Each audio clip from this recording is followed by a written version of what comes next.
And what's really encouraging is Buffalo has more than the inside track for the number one seed in the AFC playoff race.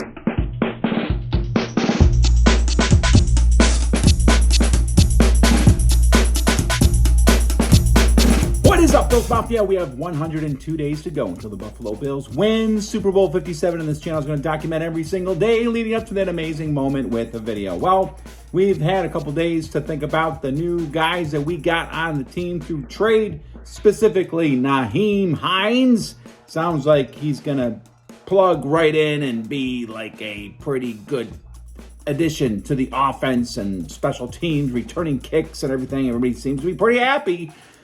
One of the big trades, of course, that affect the Bills possibly is Bradley Chubb going to Miami. Wouldn't have preferred he didn't, but he did. That's going to maybe change things there. And we're moving towards our big game in New Jersey against the New York Jets. Looking forward to that. In fact, I'm going to have a little bit of a preview with Jets fan YouTube streamer named Jeremy Cravat of Jets Chaos. I was on his stream not too long ago, and he's returning the favor and jumping on ours. So that's going to be Friday night. As long as everything works out just fine, it'll be Friday night. Join me and Jeremy to chat up the Bills-Jets game coming up. And they're coming off a pretty tough loss against the New England Patriots. And, that brings me to my power rankings. My power rankings for all the teams after 8 weeks of the NFL season. Check it out.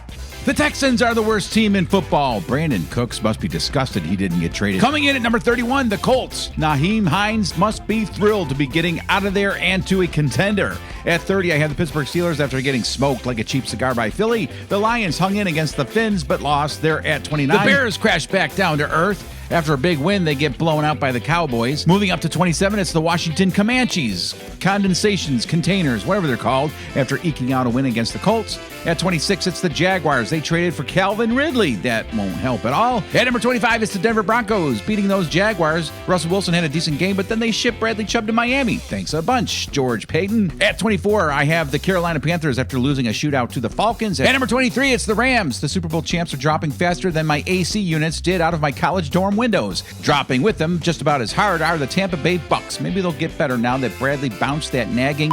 At 21, I have the Cleveland Browns. I have to admit, Kobe Brissett and his Brownies look good against the Bengals. At 20, it's the New England Patriots after they once again beat the Jets. Moving up to number 19, it's the Atlanta Falcons, who took over first place in the AFC South. Can you believe that? Dropping to 18, it's the Green Bay Packers after getting suffocated by the Bills on Sunday night. Dropping to 17, it's the Las Vegas Raiders. How the freak do you get shut out in this modern NFL? The Jets dropped to 16 after getting beat by those Patriots. I see a losing streak coming to Gang Green. The Cardinals stay at 15 even though they got beat by the Vikings. Also staying put, the Chargers. They didn't play. Dropping to 13, the Bengals. They really looked horrible against the Browns. I mean, really, really bad.